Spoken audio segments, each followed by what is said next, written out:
this may sound really obvious, but you really have to think about this and really, really understand it. You've got to care. You really have to care.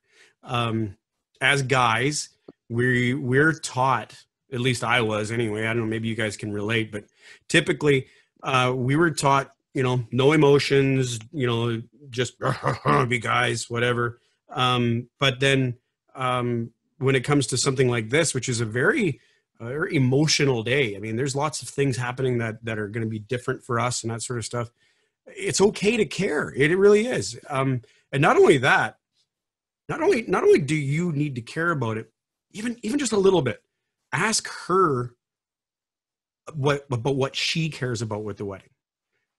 It's a question that we ask now and then. What's important in your wedding? What's the most important? What do you care about? And that sort of stuff. Because if she really, really cares about one specific part of that day, say it's the first look when it comes to pictures, right? So your photographer's setting up the first look. Maybe that's the most important thing, but you think it's something else.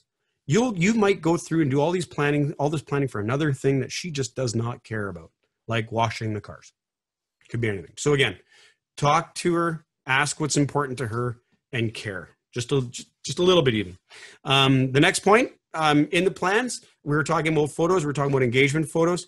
You can discuss where these photos are taken, right? I mean, a lot of this is communication. That's a big part of this. So when you're talking about engagement photos, don't just roll your eyes. This is your wedding too, guys.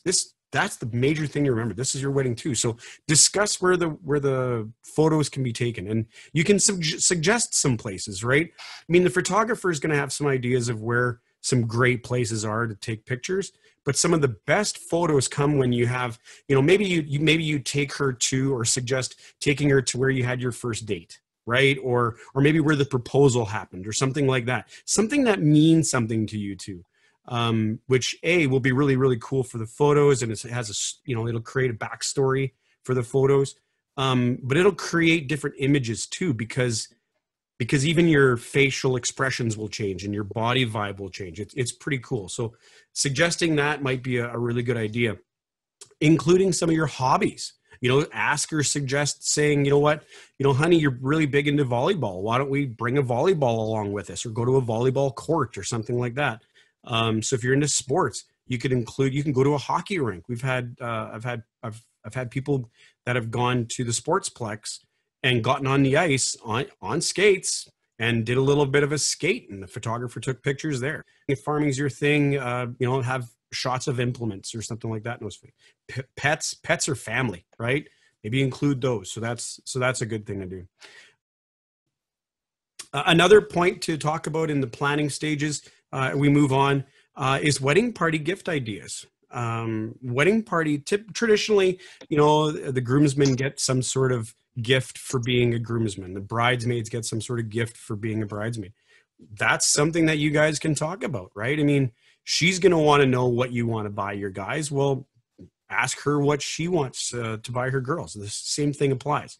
Another thing to talk about regarding gifts, and this just kind of leads into this one, and this one's actually a little bit more important, is the idea of discussing whether the two of you, yourself and your fiance, are actually going to be exchanging gifts yourselves. Super, super important. Nick got me a chain with a cross and stuff like that, and I dropped the bomb and didn't get her anything. Idiot move, right? However, if I would have talked to her in advance, I would have known in advance that these are the things that we want to do. So talk about giving gifts and exchanging gifts and that sort of thing. If she says, no, we're not going to do the gifts, that's fine. Go an extra step. And no matter what it is, it could be the smallest thing. It could be a chocolate bar. If her favorite chocolate bar is Kit Kat, go buy her a Kit Kat. That can be your gift. If she doesn't get you anything, no worries, man. No worries. But then you stepped up because you thought about her. You thought she's going to appreciate this. So that's just one little thing. Again, it doesn't have to be anything extravagant. It's just something really, really cool.